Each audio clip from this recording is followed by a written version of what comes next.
बिस्मिल्लाहिर्रहमानिर्रहीम, अस्सलाम वालेकुम। आज हम बात करेंगे कि तुर्की ने कैसे तरक्की की, क़यादत जो है वो क्या रोल प्ले करती है, कौमें कैसे तरक्की करती हैं, कौन से वो महरक़ात हैं जिन्हें अपना कर कौमें जो हैं वो सफ़े अव्वल में जा खड़ी होती हैं। ये इन तमाम चीज़ों का हम जायज़ा आज लेंगे।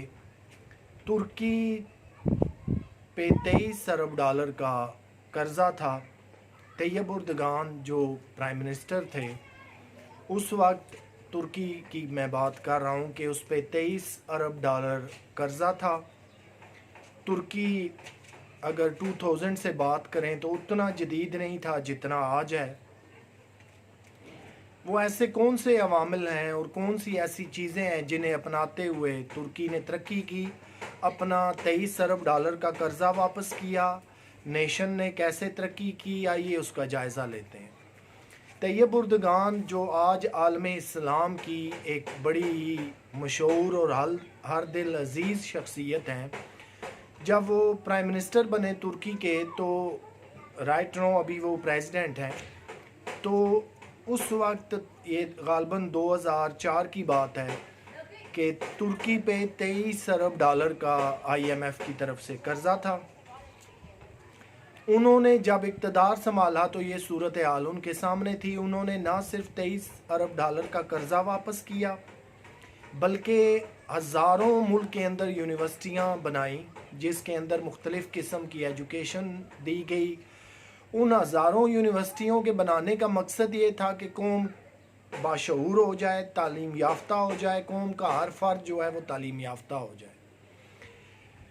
जब 23 अरब डॉलर का कर्ज़ा भी उतर गया, जब कौम भी तरक्की याफ्ता हो गई, तो फिर क्या हुआ, अमेरिका ने अभी रिसेंटली 6 माह या साल पहले की बात है कि रातों रात तुर्की की मईशत पे ऐसा हमला किया, इक़्तिसादी हमला, कि तुर्की की जो करेंसी है तुर्की लीरा, वो जब तुर्क अवाम और पाकिस्तानी अवाम सुबह सोकर उठते हैं तो क्या देखते हैं कि तुर्की का एक लीरा जो पाकिस्तानी गालबन 46 रुपये बनते थे, वो इतना डिवैल्यू हो गया रातों रात कि वो सुबह उसकी पाकिस्तानी मार्केट में एक लीरे की कीमत जो है वो 20 रुपये रहेगी। इस सूरत हाल ने ना सिर्फ तुर्की को बेचैन करके रख दिया, बाकी भी जो इस्लामी ममालिक हैं उन्होंने भी ये हाल देखा कि तुर्की के साथ क्या होने वाला है। ये बेसिकली इक़्तिसादी हमला इसलिए किया गया कि तुर्की जो है वो एक मजबूत मईशत ना बन सके। फिर तैयब उर्दगान ने यह ऐलान किया अपनी कौम को कि जिनके पास घरों में जहाँ जहाँ डॉलर पड़े हुए हैं अमेरिकन, वो सारे निकाल के मार्केट में ले आए।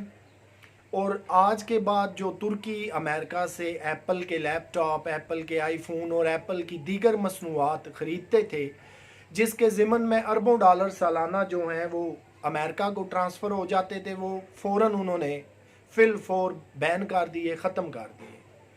अब उस तुर्क अवाम का हाल सुन लीजिए, जब ज़ाहिर मुल्क के अंदर अपनी उनकी लोकल तुर्की का जो लीरा करेंसी है वो बिल्कुल डिवैल्यू होगी, 50% से ज़्यादा वो गिर गई, डॉलर बहुत ऊपर चला गया।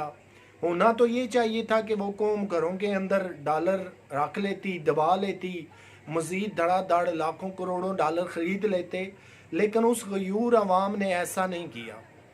वहाँ आपने सोशल मीडिया, टेलीविज़न, अखबारात में और ख़ास करके सोशल मीडिया जो एप्लीकेशंस हैं उन पे देखा कि लोगों ने डॉलर से बड़ी नफ़रत का इज़हार किया। किसी ने उसको आग लगाकर सिगरेट सुलगाया, किसी ने डॉलर से जो है अपना नाक साफ करके ज़मीन पे फेंक दिया, किसी ने डॉलर को चीर फाड़ के करेंसी को फेंक दिया। वो जो इक़्तिसादी हमला हुआ था तुर्की पर, वो समझ चुके थे कि अमेरिका ने किस तरह उन पे वार किया है, और अब इस मईशत को, जो उस करेंसी को जो 50% से ज़्यादा डिवैल्यू हो चुकी थी, हमने कैसे उठाना है। तुर्की जितनी भी अमेरिका से जो है वो तिजारत कर रहा था, उसके अंदर जहाँ जहाँ ज़्यादा अरबों डॉलर इन्वॉल्व थे, जैसे मैंने एप्पल के लैपटॉप, आईफोन बताए, उन्होंने वो फ़ौरन बैन कर दिए। उससे क्या हुआ कि वो जो अरबों डॉलर उधर ट्रांसफ़र हो रहे थे वो ख़त्म हो गए, और फिर देखते ही देखते 2-4 माह 6 माह के अंदर जो है वो तुर्की अपने वापस उस जगह पे चला गया जहाँ उसे होना चाहिए।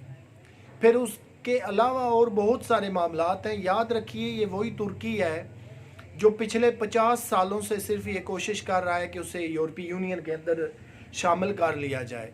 यूरोप के अंदर बहुत ही कमज़ोर, बहुत ही जो है वो कम इंफ्रास्ट्रक्चर वाले ऐसे ममालिक हैं जिन्हें EU की मेंबरशिप मिल गई, लेकिन तुर्की को महज इसलिए नहीं मिल रही कि वो एक इस्लामी मुल्क है।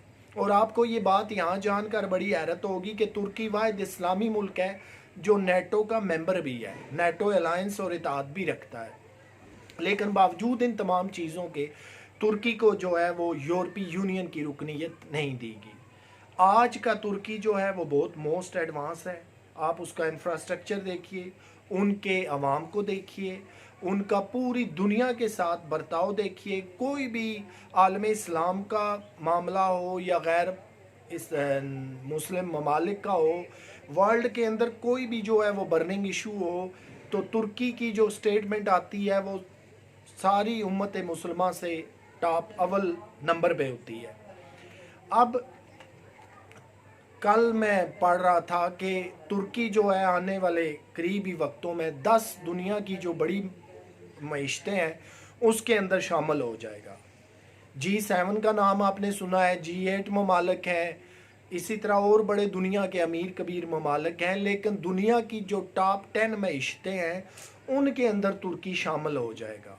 तो याद रखिए, कौमें जब तरक्की करती हैं ना वो सड़कें बनाने से करती हैं, ना पुल बनाने से करती हैं, ना अपने मुल्क के अंदर बुलंदोबाला जो है वो इमारतें बना लेने से तरक्की करती हैं।